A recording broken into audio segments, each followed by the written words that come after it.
Hi guys, welcome. My name is Joy Kauf.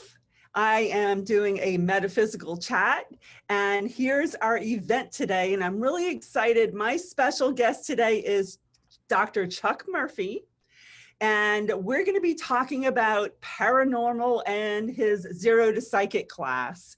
So yay, for those of you who are on Facebook, I want to let you know that we're doing this through Zoom. I will not be able to see your comments live. However, after this event, if you have any questions, let me know that you're out there on Facebook. Any comments you want to make, any suggestions, just go ahead and put it out there on Facebook and I will get to it right after this broadcast. So yay, thanks for joining me. So Chuck, I'm going to go ahead and talk a little bit. I mean, I probably have known you 15 years at this point. I'd leave it at 15 myself. I think I rode a Triceratops over to the store the first time. So Right. So it's been a while, and you have probably, I want to say, one of our best attended classes that we have here at Miracles of Joy. Thank you. So I want to talk a little bit about the classes that you offer.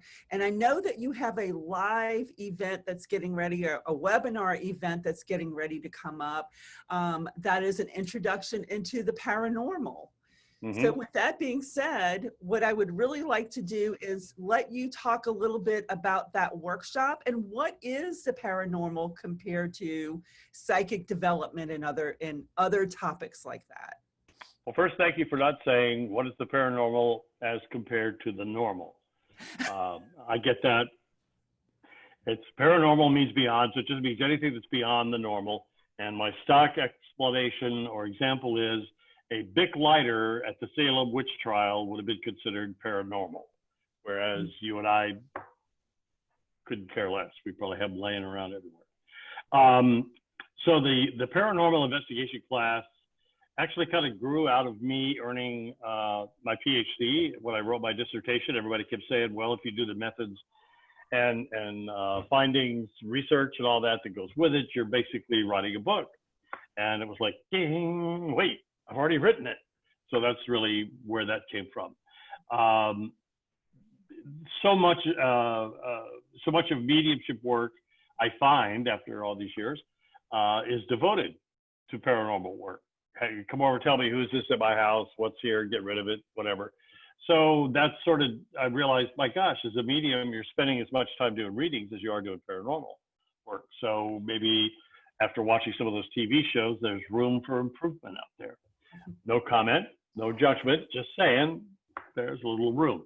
So that's where the class came from. As the next logical step for someone who's completed the mediumship, we have three. We have a basic class, which I like to compare to like getting your MD. You're a doctor, but what are you going to specialize in? Well, there's every kind of specialty out there. Well, that's sort of what you are when you finish that class. You kind of know a little bit about everything. Then if you want to specialize in mediumship, I offer that as a class 10, 12 weeks long, or weekend, but those are off right now. And then the next step logically was, well, okay, so I'm a medium now and I've really kind of specialized. Well, there's another specialty within that specialty, which is the paranormal dimension of it. And so that's why we did that class. And I realized, well, I've been doing this. I mean, I'm already doing it. All I need to do is put it down on paper. So that's what I did. And we have the class. And I've had two. I think I've had two at your place, two at the school. I mean, at the store. Duh. God, this quarantine's getting to me. I've been called a school before. That's what it feels like, though. It's kind of like the place I can't go. I'm stuck. So I haven't done the paranormal class as a webinar, but I have done mediumship and I have done the basic class. And now with COVID, everything's on Zoom. So why do we use Zoom and not some of the others? Just because the Zoom doesn't require all that proprietary software on a person's machine. You just put the viewer.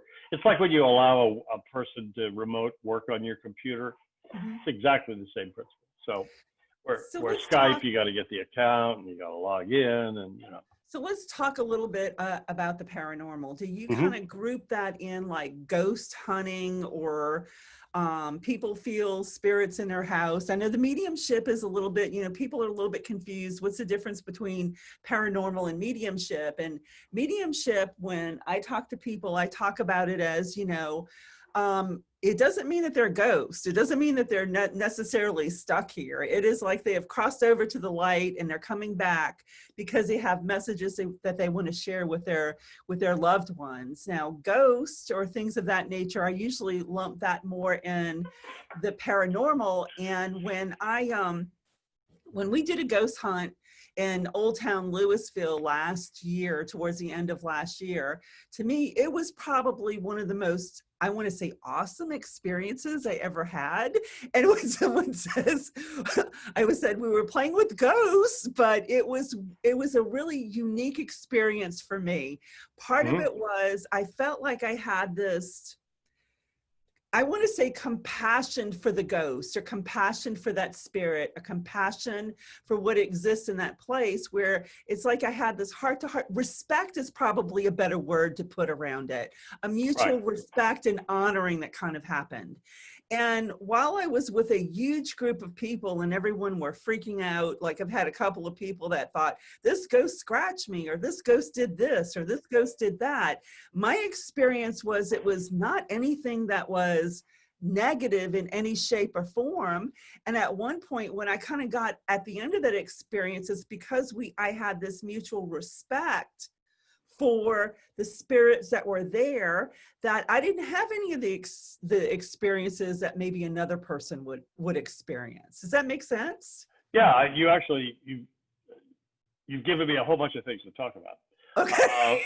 Okay, well, first off, I have a personal thing. Everybody's got their thing. Mine is ghost. I'm a firm believer that the word ghost over the centuries has been what we refer to, or what I refer to anyway, as Kleenex, meaning that any box of tissue is referred to now as a Kleenex. I can hold up something from Walmart and you go, yeah, give me a Kleenex. Okay, and you go, it's a tissue, not a Kleenex. Okay, well, so anything that was invisible and manifested some sort of sign became a ghost. And as it turns out, in the true world of spiritual study or metaphysics, ghosts are defined as non-sentient residual energy.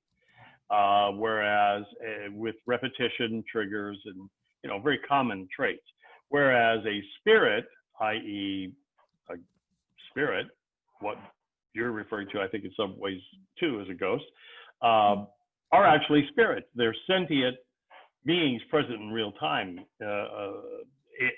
available to intercourse verbally with you and question and answer sessions.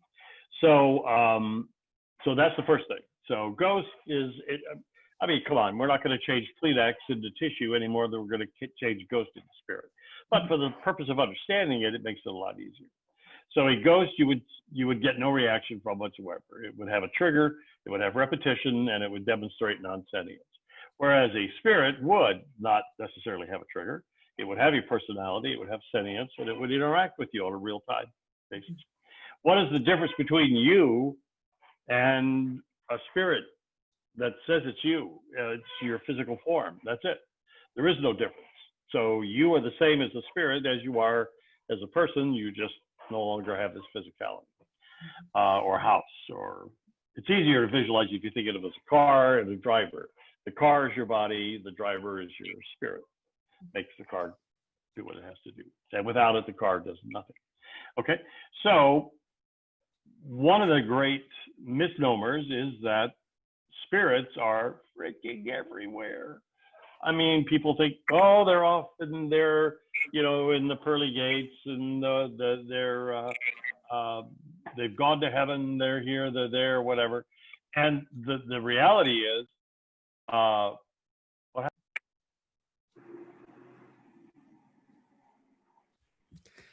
I think you turned your mic off, Chuck. So that's what I get for putting my elbow on the desk. Had to buy the computer with a touch screen. No, couldn't get Play-Doh. I had to get the touch screen. And then that's what I do all day long. Okay, anyway, So yeah, your spirit, there are more spirits present than people ever gave credit to, and more than anything that I have ever heard from any religious group, period. With the exception maybe of the Native Americans. They seem to acknowledge a lot more spiritual presence in the world, but they are everywhere. And so the personality of the spirit is very, is 100% determined by the person. If you were a nice person in life, then the chances are you're going to be a pretty nice spirit in spirit. However, if you were a jerk, well, then you're going to be a jerk in spirit. And a lot of these spirits that get misidentified as devils, demons, and agents of hell or whatever are really just very unfriendly, very unpleasant people to be around. And they were that way in life. I always make a joke or an example to students that said, if I sat you out in front of like a Kroger store or Target or Walmart or something, and you just took the first 50 people that came out of the door, no selection ahead of time, whatever, and you just stopped them at random, you would probably get about 10 people that would tell you they have a gun and go away, don't talk to me, leave me alone, right? Because it's Texas and there's some crazies. And then you would get 10 people that would probably all be like Aunt B, who you couldn't shut up. Thank you. Yeah, thank you. Go on, please. And then you would have 30 in the middle that would be some variation of that, because that's the way society breaks out. And that's exactly the way spirits do. So when you are already open to spirit, as you're talking about, the encounter you had as the leader especially, we have to quit thinking of spirits as ignorant of what we're doing and ignorant of how to communicate and ignorant of who we are. Spirits know just being around you. Like if a person came out to see you, if Teresa went over there and met you, well, I'm assuming Teresa, I'm sorry. I mean to speak for you, but I'm guessing. You would think, hey, Joy's a nice lady, very sweet, very understanding, very accommodating, right? Well, when a spirit gets around a person like Joy, they would feel exactly the same thing coming from your aura. Hey, this is a welcoming person, non-judgmental, very open. Okay, I can talk to her. Whereas somebody else may come off as, terrifying to them, or they're going to be accused of being a demon or something. So they're just going to shut up and not say anything. Well, that's one of the most amazing parts of spirituality or the paranormal. I stay away a little bit from that more than normal, simply because it gets too overused, I think. And you're right. Everybody goes to Casper, say paranormal, there's a ghost. Well, so what we want you to see is that it's the continuation of our existence, just without our physicality. And just as there is all this energy right at the moment, very specifically flying all over the place, because look at all of us on the screen. I can't see any of it. I can't touch it, or I can't feel it, really. But we know it's there because we're seeing it's there. And that's exactly the same way spirits are. They're there, they interact with us. And because of the use of energy, understanding how much energy is required when you're a spirit in a physical, dense world like this, how much is required to move anything, make anything, any kind of motion rather. That's why it comes off as rough, bang, slam, push, because the ability for a spirit to just say, pick up a cup and hold it is ludicrous. I mean, no spirit has that kind of energy. Got it. Teresa takes a sip right when I said that. That was perfect. Anyway, here's a great example for those that haven't taken the class, because I see Cynthia there. So I know you took it. Kitty was here somewhere. Anyway, if you took your cup and you set it down in front of you and you blow on it as hard as you can, I guarantee you can't even move it a millimeter or a centimeter. Well, millimeter, or even smaller, because your breath really has no physicality with which to budge this based on your strength. And that's the way a spirit is in our physical world. That's why spirits always describe it as dense and heavy and yicky. They use basically, which is a skill that I understand they all have to sort of master, they utilize the basic principle of physics that causes your car to vibrate when another car is basing a lane or so away from you. That's a sound wave shaking your car. Well, they create basically the same thing. That's why they always draw energy off of batteries, lights, energy generators. Joy knows from doing investigations that we put out, like plasma balls and things, real obvious places where they can draw energy if they need it, so they can communicate with us or manifest even. But that's why they do it. And when they send that wave, it's a big rush of energy. And so it hits whatever it is, slams the door, shuts the window, knocks the cup off the shelf, picture to the wall. But you'll never see them go, hey, cheers, Chuck, because they just can't do it. It's absolutely impossible. And I've managed to talk so long now that I totally forget what it was you asked me. I'm sure it was brilliant. And we cover all of this in the class. In the class, we also go over all the tools. Our particular group, Crossings, has around $5,000 worth a year that we've spent over the last 6 or 7 years. We've got an SLS camera. We've got actually the old Polaroids are back in style. We've got a multi-spectrum camera, just 17 or 20 different EMF detectors, ultraviolet lights, flashlight, red light. We've got walkie-talkies, pretty much everything you see on TV without the screaming Aaron or Zach. We try to do away with those, but okay, nobody laughed. I thought that was hysterical. You can't tell me none of you have watched Ghost Adventures. I mean, come on. Even if you put a face on so that you didn't look like yourself, you watched it. I've watched the I want to say all the different kinds of ghost hunter shows. I want to say over the years, I have watched them, and they intrigue me. You and I talked once before about, feeling the different vibration that happens when you go to different places. And like, we talked about like going through one small town. Was it Real, Texas? Yes, I think it was. And we talked about just driving through that town and just having the hair in the back of our neck stand up as we drove. Exactly. Now, when I went through it, it was just a conversation that you and I had where I said, I really went through this town, Chuck, that everything about it just made the hair in the back of my neck stand up. And when I told you what it was, you knew what town it was. Yeah. And, I mean, people describe that if you wish to experience it, a place I can almost guarantee you, if you're sensitive to all this stuff, that you'll feel that is at Vicksburg, Mississippi, which is probably about 5 or 6 hours east, out 20. And that's the Confederate battlefield there at Vicksburg. And I mean, if you don't feel it there, then trust me, you need to come back to the Euromai class and practice, because you should be off the chart at that place.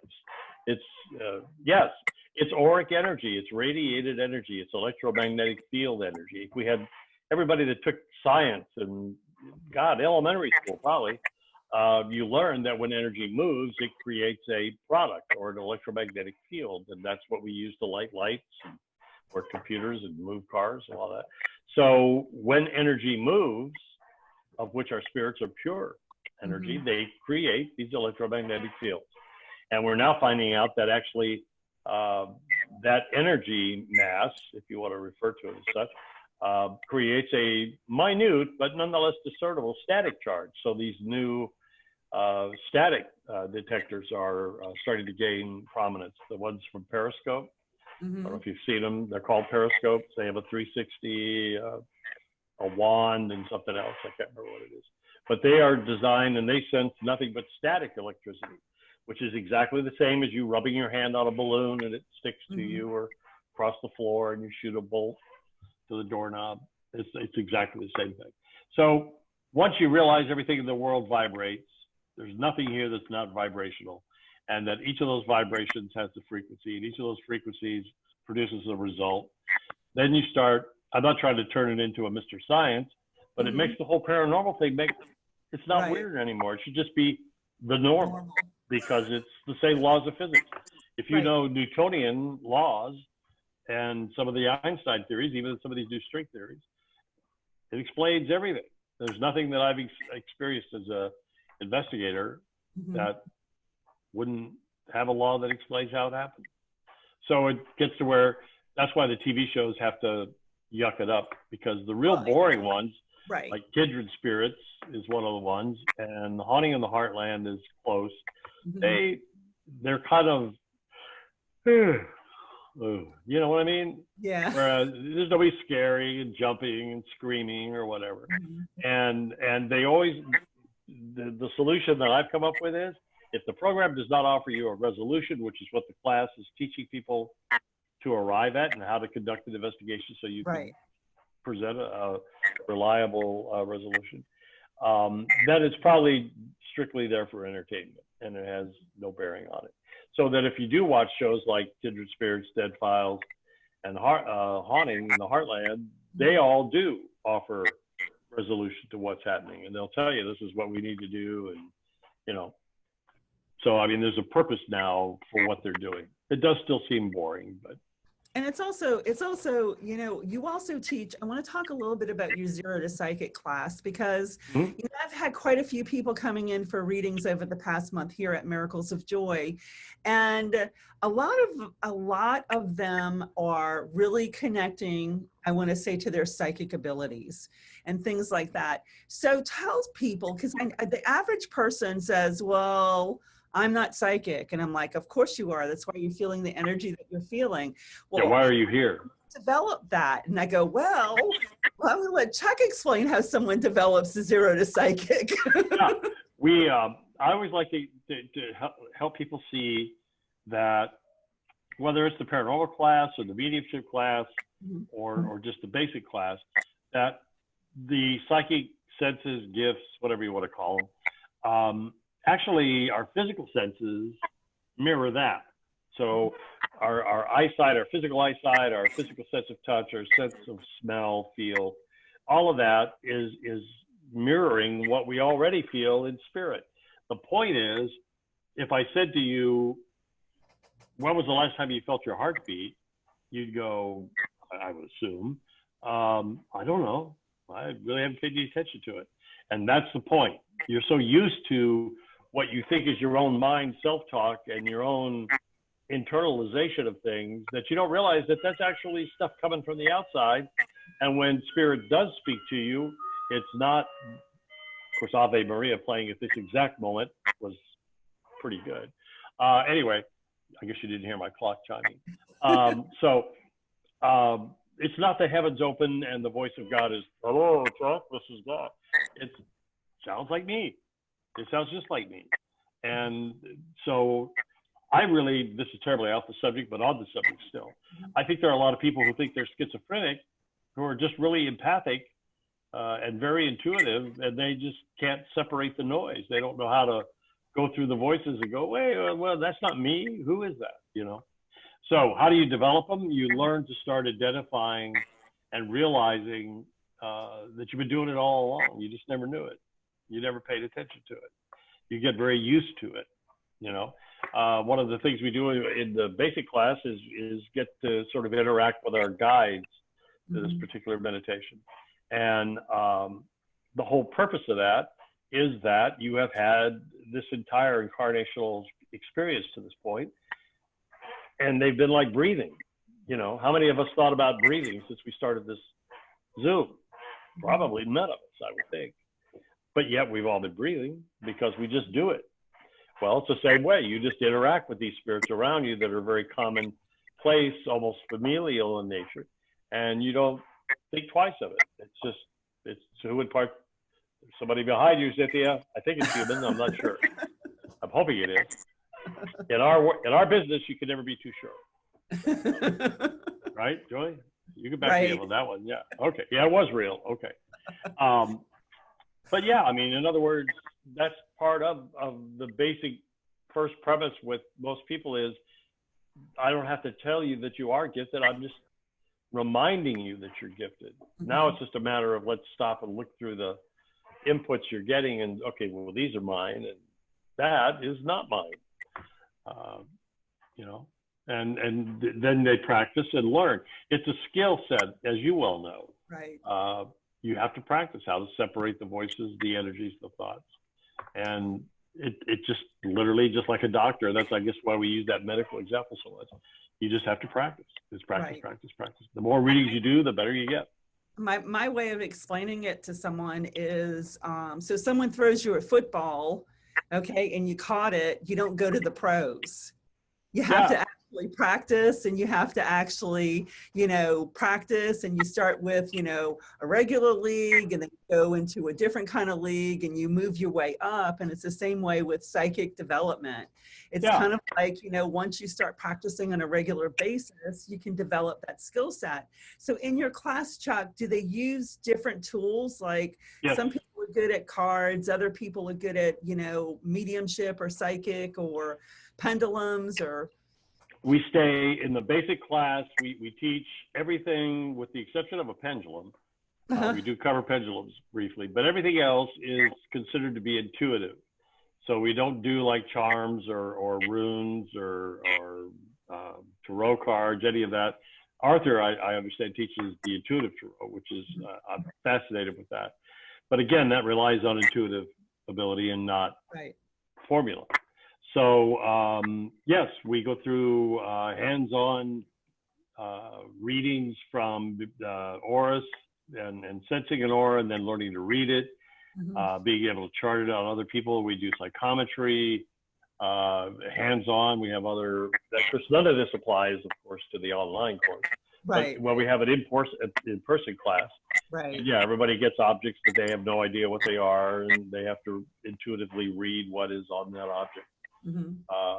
We read other people. The very end of the class is always what you hear everybody complain about for the weekend. We call it the crucible. It's the whole class, which, again, thank you. I'm always blessed. I've got 20 or more in there. So we have all these like 20 plus new readers, and they all have to turn around, and 40 or so people show up that they've never seen before. And every 5 minutes, boom, boom, boom, they have to go through all 40 and read them back to back with no breaks. And there's not a student in there that wants to do it when it starts. It's kind of like summer camp. So nobody wants to go, but then nobody wants to go home. So it's sort of the same way with this. Nobody wants to do that, but then by the time they're done, they're like, oh my God, hey, that was the coolest thing I've ever done in my entire life, So yeah, it's great. And what happened really was just practice. They just, one after they had to prove to themselves they could do it. Because you or me telling, hey, you're good. Look, you're good. You can do this. Yeah, no. Well, you just read 40 strangers, and nobody ran you out of the room. So I think you're doing pretty good. So yes, we have hands-on in the paranormal class, but we do it in person. I bring all the toys. It's like 4 or 5 big foot locker things we bring. On class, on the Zoom, when we do it online, then we just show you on the screen, and we share screen, so you get a breakdown of each item. And you can look at it. I mean, you can't touch it. But everybody loves to play with the Sls Camera. That's their favorite, which is I don't know if you've seen them. They're the camera that maps a spirit and makes it a stick figure on the screen. Yeah, I saw that, Chuck. That's when I had to come and clear your house at one point because you were scaring your family members. That's right. I do remember that. I do. You're right. Everybody was going, who are these people? Why is that guy sitting in the rock? What is this? Yeah, it's kind of crazy. I forgot about that. That was over a year ago, though. Put the toys down. You're scaring everyone. Exactly. Well, I mean, don't you find that to be the absolute truth? The scariest thing about paranormal work is that it's real. And when something really goes and falls over, they're like, what? And you're like, well, what did you think? I mean, didn't you come to a paranormal class? Well, there you go. It becomes a little bit of the normal. And what I mean by that is, like, sometimes I'll go in the back room of this store all the time. There's this back corner light that, it's all hooked up to Alexa. Alexa turns all the lights off, and Alexa turns all the lights on. And then all of a sudden I've turned the lights off, and I'm walking around, and I go in there in the back corner, there's this one light on. I go, okay, it's not supposed to be on. It's hooked up to Alexa, but I guess you want that light on. So, okay, let's just stay on. Leave it. Sure. I know. I mean, that's just the way it is, especially nowadays. There's little to no mechanical or instrumentality involved in actual changing of things. It's all circuitry. And that is that is about the easiest thing for them to manipulate in the world. Mm-hmm. So all they're going to do is like, you want to watch that channel? Watch this. There you go. Now you're on Spike. What do you think of that? And you're like, oh, what happened to my TV? You know? Yeah. So what I would like to cover a little bit, Chuck, is you show them the equipment in online. So do you have a ghost hunting group that you run after the fact, or where you can direct people to go to if it's something they're interested in? Sure. You're killing me with this ghost hunter. You know that, don't you? Yeah. Okay. It's okay. Everybody's got their button, man. I'm telling you, you're killing. But I'm not saying anything. But I mean, you have people yes, contact it's called you Crossings, because their house is haunted, don't you? Yes, Crossings Paranormal Research. Okay. We're on the web. It's Crossings, the word Crossings, and then PR.org. And we average somewhere in the vicinity of 1 to 3 investigations a month from people that we have a little online inquiry, and then we send them a form, which they fill out. We've gone from, like in Red Oak, Texas, from a location out there that we're all convinced was in fact demonic, which is the only one, by the way, we've ever encountered, to, you know, houses in McKinney, Craig's Ranch. We just did one in Lantana. We've got one coming up again in McKinney. I mean, they're brand new homes. Some of these are brand new grand homes. Like the lady in Lantana, just to give you a quick overview, called us because she had a new baby, and their baby was about, 8 months old or something like that. And on the baby monitor, suddenly they would see something move in front of it, and it would trigger the baby monitor. And then they'd hear the baby cooing and like, you know, baby talking to somebody.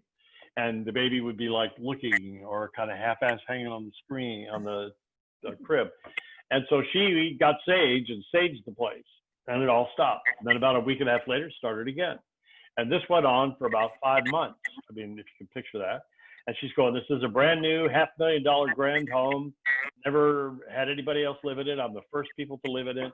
How could it be haunted? Da, da, da, da, da. So we do the investigation. Well, it turns out it's their mother. She died a year before the baby was born. And she was trying to show up and be with her grandbaby because the baby was born after she died physically. And she was getting mad.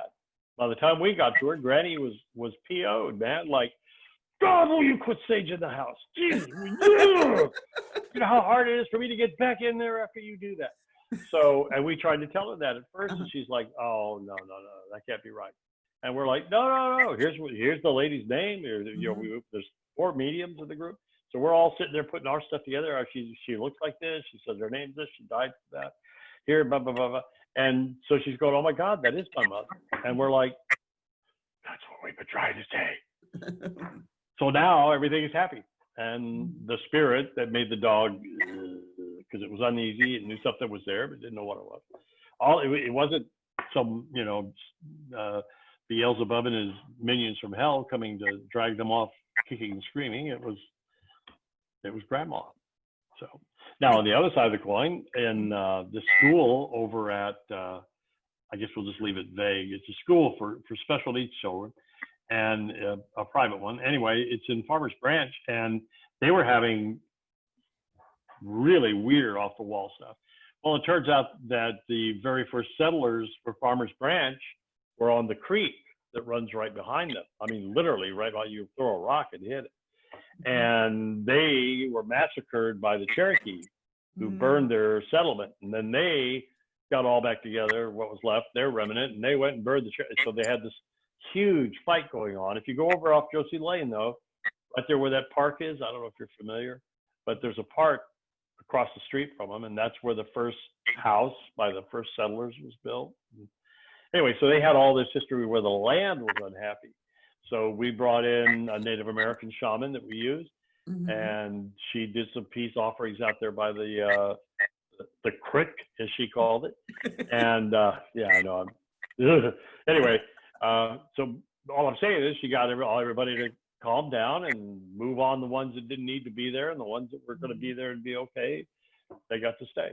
And that's a whole area too that I've learned, is that this whole concept of crossing is it's more final than I thought it ever was. And secondly, it is a very voluntary decision made on our part. We as human spirits never lose that ability to change our mind. Free will, knowledge of good and evil, call it whatever you want. It's all the same thing. And more than I ever suspected, choose to stay, even though they could cross if they wanted, simply because they want to be around family, friends, partners, jobs, businesses, kids, whatever. And, you know, they're able to operate, for the most part, in anonymity. So nobody even knows they're there, which is number one. That's the number one complaint I get. I don't know what you get, but the number one complaint I get is that somebody's not listening to me, or they're not recognizing I'm here. And, you know, it was cute the first week, it was annoying the second week, and now it's been 3 years. So I am ready to kill somebody, you know, and that's what, and so that's usually what we're dealing with. It's like, calm down. Okay, you don't take deep breaths anymore, but if you did, think of what that would be like. Let's calm and try to get the people that we're dealing with accept and listen to who's there, you know. And you know, it's nothing against per se organized religion. It's just, for whatever reason, the majority have never chosen to deal with the scientific realities. They've stayed with very allegorical explanations, and people are just getting smart and going, well, that really doesn't make any sense. A little chubby cherub with a harp, you know, I mean, I'm not seeing that. Well, that's because that's not the way it is. It's, you know, grandma was kind of a stubborn old gal, I'm being sweet. And she's kind of the same way as the spirit because, well, that's who she was. Right. So, yeah. My experience, I want to say some of my experiences were very similar. When you go into clear houses, you realize it's usually the grandparents that are checking in on the grandchildren.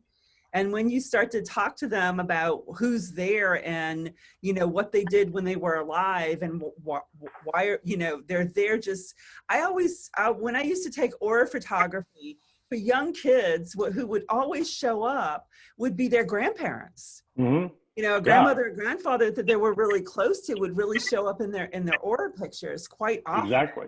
And many times, just like in the last 6 or 7 weeks, we had a lady who had a fling with this guy, oh my God, like the late 60s. And then they just went their way. Life happened. And so she passed away, but she had always carried this sort of torch for this guy. And so now as a spirit, she was coming back to hang around and let him know, hey, I'm here. I still love you. That was fun. I wish we'd maybe rearranged our, you know, all the sort of, I guess, life regrets or life thoughts, whatever. And he was fascinated, initially frightened that, you know, oh my God, my wife's going to find out. Oh, you know, and I know. Seriously though, I swear to God, that's the truth. And then when we said, no, let's just relax. She's gone. She's not here physically. It's her spirit that's here. Right. And then he was able to, I mean, it ended up with him crying. I mean, he finally really started letting his emotions out and talking with her through, well, actually he was talking to Katie. And, you know, they had this really very loving exchange of like two people that hadn't seen each other in 60 years that really had a thing for each other at some point. And now she's saying, hey, you know, hey, we can start over again. That's where he was getting a little. But I've seen it where like a child, a son, adult son, who had a very domineering mother, who, I mean, I'm talking about the negative, totally, really bad, who left in spirit, whose spirit stayed with this kid, virtually like a little black cloud following him around, yelling at, what are you thinking? How dare you do that? They don't, you know, just like he did in life. And he stayed, you know, I constantly hear my mother's voice saying these bad, and we're like going, because she is. That's why you're hearing it. You need to stop it. You need to tell her, I don't care where you go, just go. Yeah, leave me alone. You're not going to bother me anymore. Right. So, I mean, so it's like if you could understand the human experience to some degree, which I know getting into psychology really helped me with that. But if you could understand that and the human dynamics you see on Judge Judy, I guess, then you could understand spirits, because that's exactly the way they are. Mm-hmm. I went into this 20 or some other years ago thinking, whoa, it's going to be all this, wah. Mm-hmm. And nope, turns out the same old crap that I deal with every day. Not much change. So I hope for that one right out the window. Well, what about talking to the angels and all? They're like, what? What are you talking about? They're like, are you out of your mind? I'm talking to you, idiot. Right. Not the angels. I want to talk to the angels. I'll go talk to them, but I don't. I want to talk to you. Uh-huh. So, yeah, it's literally just like we are now. It's almost like if we turned off all the images that we just talked. Right. It's almost exactly the same thing. And when I talk to people about, their spirit guides and their angels that are around them, and, I have a lot of them say, well, how do I talk to them? I'm like, hey, you, I actually, pardon my language, but a lady asked me the other day, so what's the best way to talk to my guide? I know she's female. And I said, well, I'd say something like, yo, bitch, listen, because they're like us. They'll get that, right. Don't do this. Oh, great spirit guide, just have mercy on, don't do any of that nonsense. They're just going to sit there and laugh and go, oh, geez, what's wrong with this kid? So why am I here with you? Have a conversation like you would with any friend. Talk to them about, what roadblocks are in your way. Can you remove these roadblocks for me? Do you ever laugh when people come to you and ask, how do you talk to dead people? I get that a lot. How do we talk to dead people? I always go, most of mine are they want to talk to their angels or their spirit guides because they're at a place where they're ready to really have a connection with something that's really spiritual in their life. And I said, you just sit in the seat and you have a normal conversation like you would with anyone else. Hey, angels, I really need help with the situation right now. And then one of my big ones is teaching people how to pray powerfully. And they go, what does that mean? I mean, literally stomp your foot and demand what you're looking for. I said, what ends up happening is we've always been taught to come from this frequency of begging for something. When we really have these challenges in our life, I said, stop your foot and say, I need help now. Show up now. Remove this obstacle now. And start using that powerful language. I said, and then your angels and guides would go, oh, she really means it this time. Yeah, exactly. You're so much kinder because, see, when somebody says to me, how do you talk to dead people? I always say, you don't. I talk to people that are alive. Dead ones, I just kind of overlook them. It's just, I'm such a stickler on terminology. Terminology. Yeah. So they're non-physical people. Okay, right. I get that. We can go with that, but yeah, not dead. They're as alive as you or me. But I think you're absolutely right. And, that to a lot of Christians I have found especially makes sense because I always say, well, what do you think he meant then when he said, if you just think this thought of, if you had the faith of a mustard seed, and told this tree to pick itself up and go, it would. Right. He was telling you, you have that power. The point is, you don't do it. Right. That's what he was trying to get across. You don't have any faith or belief in yourself. And that's what you're saying, though, is the way you make it happen. You believe in yourself. Hey, listen, I need this now. Now, and they go, oh, I guess he's serious. And boom, it happens. And then everybody asks. I actually had someone teach me that when I first opened up the store. It was one of the most amazing experiences. It's like, I had all those situations that were going wrong and she's like raising her hand and she's saying, and I'm like, oh my God. She goes, oh, you think God has an ego like humans? Yeah, okay, thank you. We don't need that. So it was an eye-opening experience and it was wonderful because in it I realized, no, that's what I really want to do is put power into what it is I want to create. Exactly. And that's why prayers, or just for the sake of helping people understand, I like to always add in spells, incantations, intentions, manifestations. It's all the same thing. Call it something, but that's why they don't have to be miles long. They could be a simple statement. Hey, I need this done now. Mm-hmm. Thank you. And that's all it's got to be, because none of us are trying to be disrespectful. No. It's just, that's all that's needed. And 30 minutes, again, you know, the scriptures talk about that. Don't babble on and on and on and on. Right. These endless phrases, because it's squat. It doesn't mean anything. Whereas one person with one thought that's solid, like you're talking about, demonstrating, whoop, opens doors left and right. You know, and I think that's a part of it too. A lot of people sort of have a mentality of dependency that I think comes from any type of organized faith system, because you're sort of ceding your responsibility to somebody else. Well, that's what they said, so that's what I'll do. As opposed to owning it yourself, and then you're responsible. You know, if you own your business. So if one of your employees is acting up, you're not going to sit there and go, well, maybe somebody else will say something. You're going to go and say, wait, that's my business. That's my job. Well, that's how this has got to be. And it's not being arrogant. It's not, it's actually more respectful, I think, to the divine than anything else. I don't want some willy-nilly little whiny kid. I want somebody who's responsible and can think, you know. And so if we can help you with that, that's great. And that's the whole point. My favorite, when you talk about religion, I remember being little and my favorite 9 and going to church, but I like to be at church when no one was there. You know, no one was there. I am there by myself having my conversation that I want to have at that particular time. But you know why? Because of how sensitive you were. I'm sure when you were in there as a kid with a full congregation, it was like, shut up! You know, I mean, all the energy that's hitting you, and you probably weren't that aware of what it was or how to deal with it. It just seemed real annoying. Yeah, I was the same way as a child. I was raised Catholic, so altar boy from 4th, 5th grade on.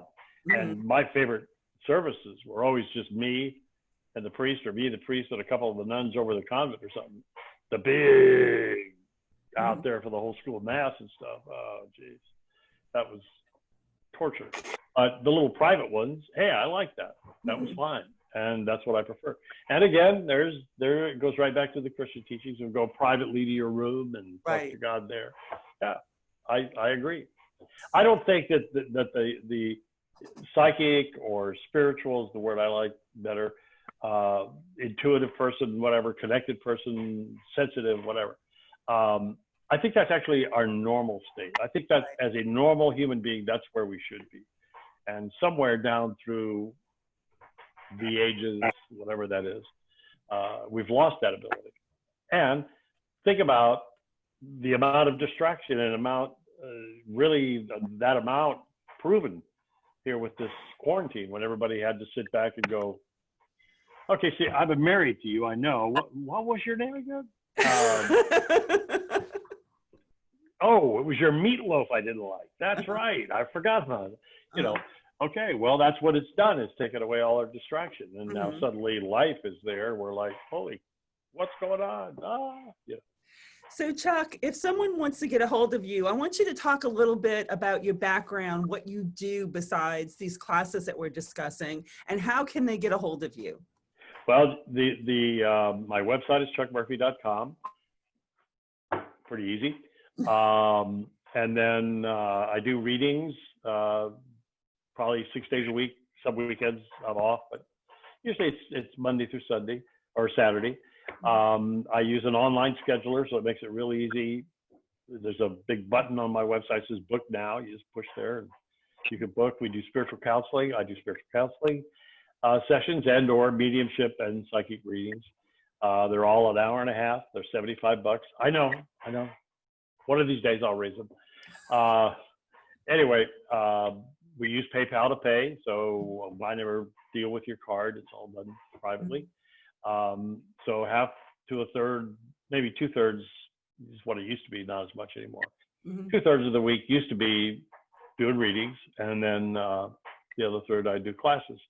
Now, I used to do just some classes we did online if that's what the student wanted, but the one-on-ones, they would come here, or you know, and we do it face-to-face. But with COVID, we've had to go to Zoom on everything, so everything we do is online now. I sell all the materials that we use for the classes and a lot of the paranormal investigation tools that we use are on the website also. There's a big button right under the picture that says spiritual supplies, and they're all listed there with links that go to Amazon. All this stuff is on Amazon. You just need to ferret out the stuff that's good and the stuff that's not so good. So you go on there and buy the stuff. It's real cheap, nothing expensive. I mean, the Sls cameras and stuff, they're $500-600. They're high. But the little detectors or incense or candles and dowsing rods, that sort of thing, that's Florida water, you know. And so there you go. That's me. I got a PhD in paranormal psychology and master's in metaphysical science. And I've been doing this on and off since 92, 93. So, God, when does it end, Joy? I guess never, huh? So I want to let everyone know that Chuck does have an online class that you can find at I totally forgot about that. miraclesofjoy.org. Yeah, hello. Miraclesofjoy.org, and it's under our online classes, and he's going to be hosting starting July 11th, Introduction to the Paranormal, and it's 8 Saturdays from 11 to 1. They're all recorded, so if you miss a class, you don't miss a class. You'll be able to catch up. And as you can see from looking at the photograph, just look across here, and everybody's here. Pants are optional. So, how many are wearing pants? Don't tell me. It's okay. So if you want to find out more about what Miracles of Joy is doing, you can go out to our website. It's miraclesofjoy.org. We're moving a lot of our classes online. It's something I've been kind of guided to do for the past 2 years. I want to say COVID-19 kind of just, now's the time. You're doing it now. Yeah, sort of spin it up. Check out some of the classes that we have online as well. So Chuck, I want to thank you for joining me today. I want to thank everyone who has participated. Again, we're recording this on Zoom, so we'll have a copy of this up on our website. And for anyone who happens to be out there on Facebook, if you have any questions or want to see this from the beginning, you can watch it from the beginning. Also, if you have any questions and want to get a hold of me, it's miraclesofjoy.org. We have a contact sheet. Just get a hold of me with any questions you may have. So thank you for joining me. Anything today? Thanks, guys. Okay, bye-bye. Bye.